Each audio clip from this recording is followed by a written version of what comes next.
Hey guys, welcome to another garden update video. This one is going to be for July. It's a couple of days into August now, and to be honest, everything just got really overwhelming really quickly. We haven't had any rain in I think 3 months, apart from the odd occasional spitting which didn't do anything for the plants. The UK is officially in a drought and there's a hosepipe ban. So a lot of things started growing really well when it started getting warmer, and now if you look out over here, the grass everywhere is just completely yellow and dry and completely dead. This looks a bit wilted. So my dahlias are doing okay down there. Tomatoes are alright, they're starting to come out now a bit more. We've got our basil in here in the greenhouse. We've had mint. And Violet's got a little house down there now too, a Wendy shed. Some things have been doing quite well, like our salvia's absolutely blowing up here. But as you can see, just weeds that need to get cleared off. We had an early season for apples. We made some apple juice the other day, which was fantastic. The pears haven't been great, to be honest, but apples have been good, but a bit on the smaller side and not as many as normal. These are some of our dahlias that we've had. This all had a bit of a chop back. The hammock's obviously been getting a lot of use. As you can see, our pears, I think these are compost pears over here. So again, not as many as normal, not as sweet as normal, and not as juicy as normal.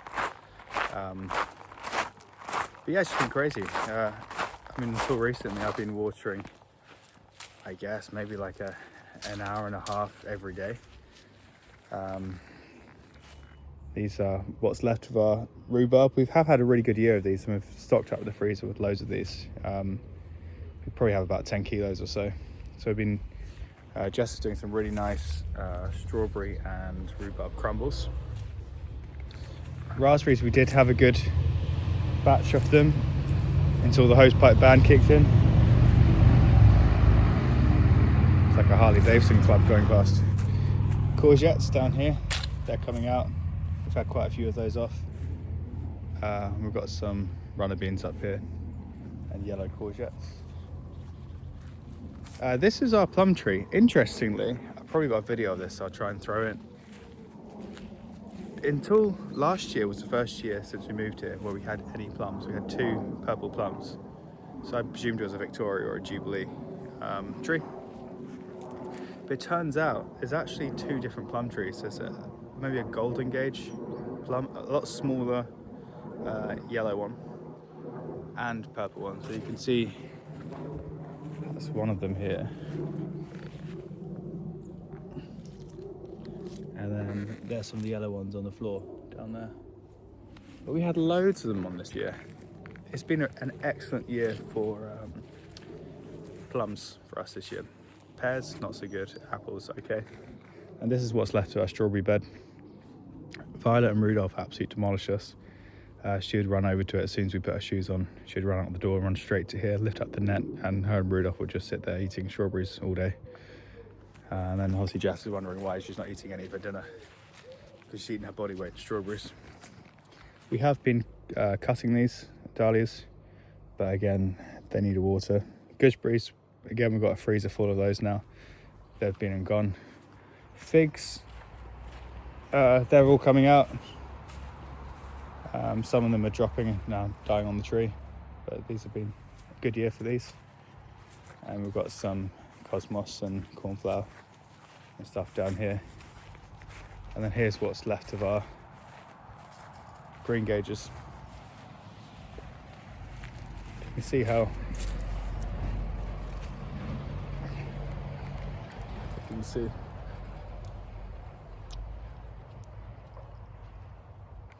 so good. Now maybe the pears will be a bit better later on, but For now, rock solid and small. I don't know how the horse chestnut's staying alive, because it must be drawing up so much water. And some of the leaves are starting to drop, whereas obviously it's getting so dry. The hornbeam hasn't been watered, only at the start of the year, but that's absolutely shot up since we first put it in. It's one of the other apple trees. Same with the Christmas tree, shot up. This is our Katie's apple tree, but again, as you can see, all just dying. Asian pear trees dropped a few. These aren't bad, but again, nowhere near as many as normal, not as big as normal, not as sweet as normal. Our cherry tree had a few on at the start of the year. I had one or two and they were nice, but they all just dropped. Again, this isn't looking good at all. Just completely not good. And then we've got our Jubilee Victoria plum tree. No fruit on this one this year. And this is our new Strong Annabelle hydrangea bed, which needs a lot of watering. We've got the other two up here. And then we have got over here 2 baby hare. Not big at all. I'll put some pictures and videos at the end of this video. We call one of them Hoppy and one of them Happy. And Violet runs up to the windows every morning and says, calls them Babbits, is asking to go see them, which is cute. And Rudolph's obviously very keen to see them as well. So we got one of these here and we planted another one on that side. But again, this whole bed normally is colourful and bright and stuff. We've got catnip there. But yeah, just completely died off. I've never known ever in my life, I don't think. So you can see the grass just completely and utterly dead. I've only mowed it twice this whole year. And the first time I mowed it, I was texting whilst on my mower, and Rudolph chucked a big stick in front of me, because he does this. He throws sticks in front of me because he knows I have to get off and throw it for him or play with him. And I didn't see he did that, so it knocked off the belt. So I had to pay Farrell, I think it was like 240 quid to jack it up and change all the belts and give it a little service, which isn't ideal. So considering I've only used it twice all year, that's not been good. Let's come around this way. Oh, these sheds, I need to replace them. They're getting absolutely knackered. I'll be really surprised if they last another year, to be honest. But I've got stuff in there which I can't put in the other shed. So hopefully maybe when the garage is built, I'll have some storage for that. If not, I'm gonna have to put another shed in somewhere, because they're not good. And this is the outside bit for the bakery when we've got guests over. So we always put some fresh flowers out for them. And then behind the stable door, this is what it looks like inside. So we've got a nice light seating area here with a welcome pack and a guest book, the old bread oven, again with some cut flowers, sink, salt and pepper, espresso coffee machines, toasters, microwaves, and the fridge with our own freshly pressed apple juice and milk in there, with a little freezer at the top. And we've got some jams, coffees, teas, sugars, kettle, and then some cleaning products, fire blankets and stuff under there. And if we come through this way, it's the main bedroom. Nice big arch mirror there. And we've got a side table with some board games in, TV, super fast Wi-Fi. And then this is the shower.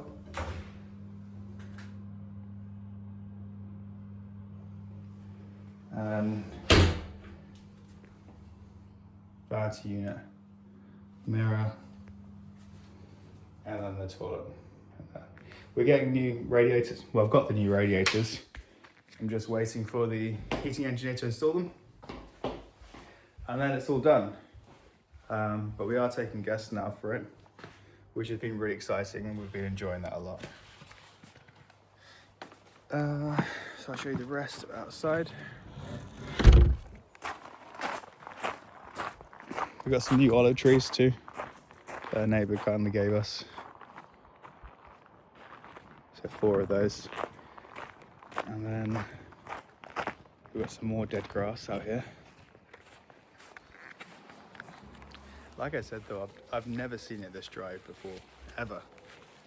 And it's just making it really hard to garden. I know a lot of people I speak to have completely given up trying to maintain it, which is a shame because you put so much effort into it and you spend a lot of money and a lot of time doing it, and then obviously if you can't use your hose pipe, everything starts to drop and die. But yeah, these dahlias looking lovely. We had some we put under straw to keep them warm, stop them from freezing over winter, and we didn't think they lasted, but they did, and that's why we've got way too many. Main crop potatoes, we haven't picked any of these yet.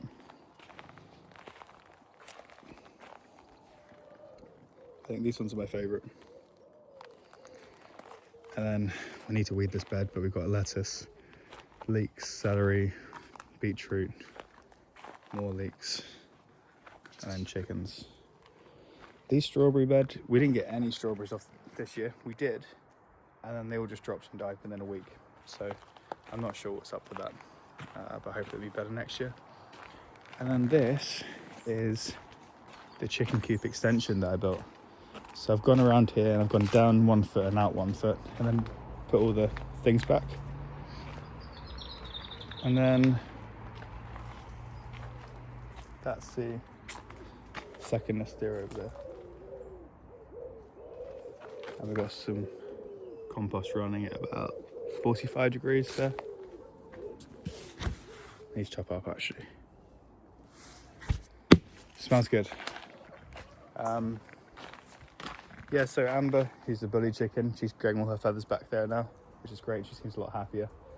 So we're gonna let her sort of get a bit more comfortable, and then we'll introduce another 10 or 11 chickens, which will take our flock up to about 20, but have them separated so it's 2 different sides. So if one's getting bullied at any one time, we can just split them around.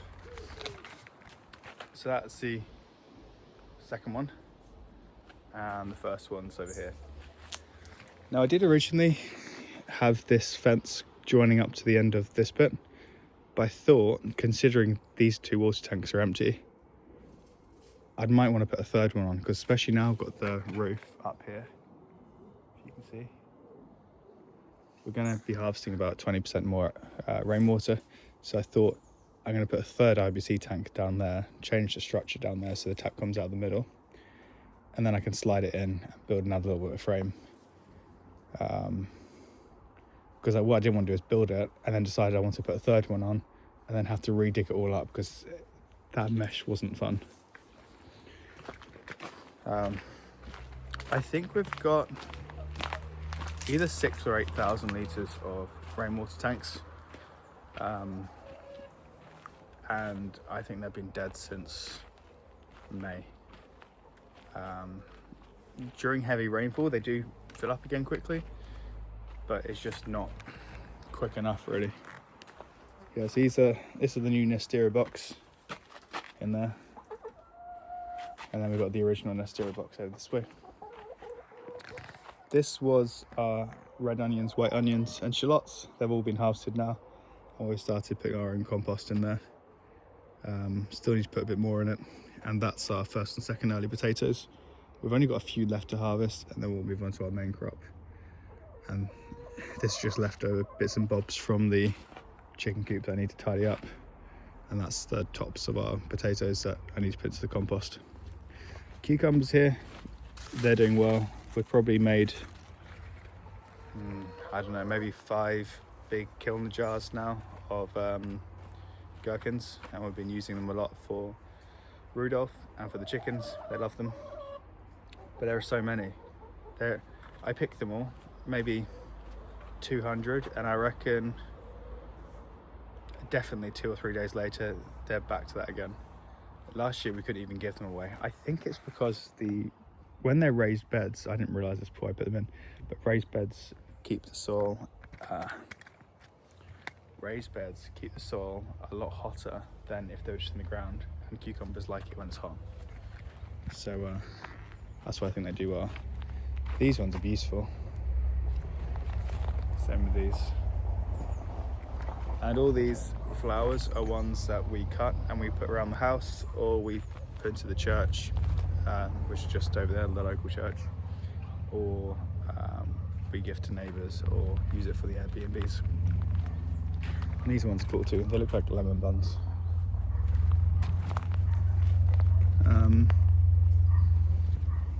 But yeah, all these are pretty much dead now. I guess we need to deadhead them and water them. And then we've been putting lots of dog bowls full of water out for the birds. That's one thing we noticed is there were just so many birds that were struggling to drink with water. They just sit around and they put their wings spread out and they just don't have enough water. Even though there are rivers near here, but I guess they want to stay with us. The Lead Valley, I've given the go-ahead now to get that replaced. So, I mean, the most expensive part of that is really scaffolding getting up there, because I have to build the scaffolding up and then around the veranda. I've had some people quote for the lead work on that. I couldn't find anyone anywhere who'd do copper roofing for that. So it's going to have to be lead. And I think it makes sense not to use the chipboard under it, but to put something like Douglas fir boarding, like tongue and groove around it, and put lead with the roll tops on it. And it's going to need a deeper gutter because that one's rubbish. So I'll put a new metal deep gutter on that. And then I'm not sure about the metalwork, because they were talking about, the companies I spoke to spoke about taking this all away and stripping it and then rebuilding it, but I don't know if it's too old to do that and it's just going to break. And I don't know if it'd be better to test a bit of paint stripper on it and then repaint it, or I don't know whether it's worth just flaking off the bits that look bad and then repainting them black and then putting more roses up around it. Because the most obvious thing to me is the boarding underneath, the gutter and the shed felt. I don't think the black paint's too much of an issue. But yeah, maybe it adds to the character. That's what I can tell myself. And then this is our holm oak tree, which I noticed the other day. This little one under here is probably about 20 foot tall. That's a holm oak. And we've also got another one around there in the middle, if you can see. I don't know how old they are, maybe 10 years old. But I thought, because it's self-seeding, I thought it could be quite cool eventually at some point down the line if there was another holm oak on this side of the gates and another one on this side. But that's an absolutely huge tree. And then strong Annabelles down here on either side. They were a lot whiter, but they've got more green now. But yeah, again, needs a lot of watering. This is usually where the hares play around in this bit, or around here. I think they know that Rudolph doesn't really come out here this way much. And then this side, again, I've given the go-ahead for a new timber window replacement for this top right one. And once I've done the window and some of the sills, probably for next year, I'm going to render the brickwork, doff blast the stone columns and have those repointed. And then at the same time, when all the scaffolding's up, is replacing the fascia boards and probably the downpipe and the gutters with metal guttering, which would be a lot nicer. And you can see it was only, what time was it, a year ago, 2 years ago, we took all the render down, cut that wisteria down to the ground level, and it's already growing up really quickly up there. So that might be quite nice to have that growing back up, especially once it's a metal downpipe and it's stronger. And then over here, I'm trying to pick my battles because I do really want bees, and I know they'll be great, but I've got a lot of things that are taking up a lot of time at the moment. So I'm trying not to be stupid and take on too many projects at once. But that's where the bees are going to go. And we've been lucky enough that we've had a few friends who've got bees and they've given us honey. So that's seeing us through for ourselves at least. But yeah, I think that's pretty much it. I think going forwards, I don't know when exactly, but going forwards, I'm going to look into getting a water bore hole installed, and ideally having it linked up to the main house with filtration systems, so that it'll give us a lot more resilience and make us a lot more self-sufficient. But then also try and link it around irrigation pumps that go around the estate and can water all the flower beds in the correct manner. I'll probably try and, what I'd love to do is try and link it up with some kind of smart tech automation sort of stuff, so it'd have soil moisture readers and stuff like that, so it wouldn't water the garden if it's already been raining really heavily all day, for instance. So yeah, I think that will be the first step, because I really do think, especially with trying to be self-sufficient, you're not going to get very far if you don't have water. And I think if our summers keep getting hotter and drier,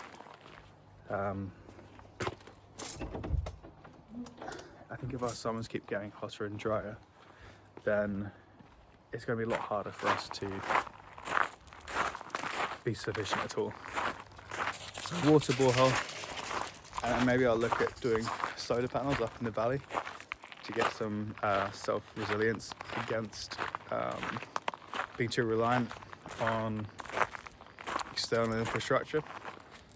And then here, I was toying with the idea, I actually marked it out, of putting a natural swim pond in here. I'll put some pictures up of what I had in mind, but this way it would act as a reservoir for holding water for watering, but also because it's been so hot. I mean, we've had so many days this year where it's been over 30 degrees. I think the hottest was maybe 41, but lows around 37, and it's just too hot. So I think having a nice cold clean swimming pool with no chlorine, no chemicals, where all the plants do all the filtration systems and everything like that on it, I think would be fantastic, and I think it'll be really, really refreshing in this weather. So yeah, that's kind of where my head's at the moment. And then if I'm talking about things I'd like to have, I'd like to replace this whole area with one big greenhouse that you can have a dining table in, and extend the growing periods earlier and later. I think that will help a lot. But yeah, at the moment, I'm realizing mostly how vulnerable we are if we don't have enough water or access to water. So I think it'll give me a lot of peace of mind for myself, my family, to make sure that water's never an issue. Because as long as we've got water, we can make our own compost, and we can collect our own seeds. And that way we've always got water, we've always got food. And then I guess solar panels for electricity, for the comforts like hot water and heat and stuff like that. But yeah, all a learning curve and getting there in the end. But yeah, I think that's about it for this month. Hopefully next month is a bit wetter, a bit rainier. And then I've got a bit more to report on, hopefully. Anyway, as usual, thanks for watching. I hope you enjoyed, and I'll speak to you next month.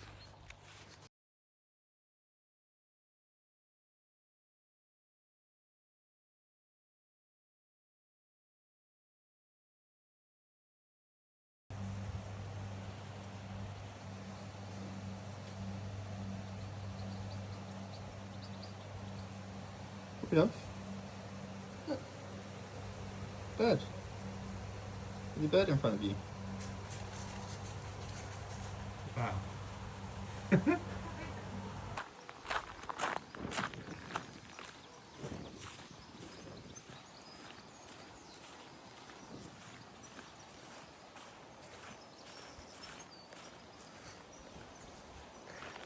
potatoes in that one. Dahlias in this one. Cucumber in this one. Onions, shallots, red and yellow ones in this one. And chickens there. Strawberry bread, lettuce, spinach, celery, leeks, beetroot, and that back one over there.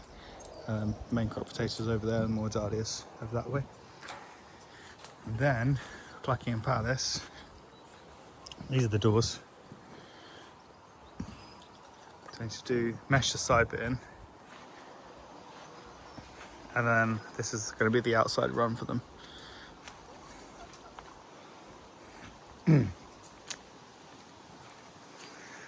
That's the water tanks for it too. So the roof's going to go on to match that roof over there. I might get a third IBC tank, I'm not sure. I'm going to get a separate box like this one for over here. And then this bit, I'm not going to put a roof on out here. It's all going to be open, apart from like a mesh roof. And then this bit will have a roof on there.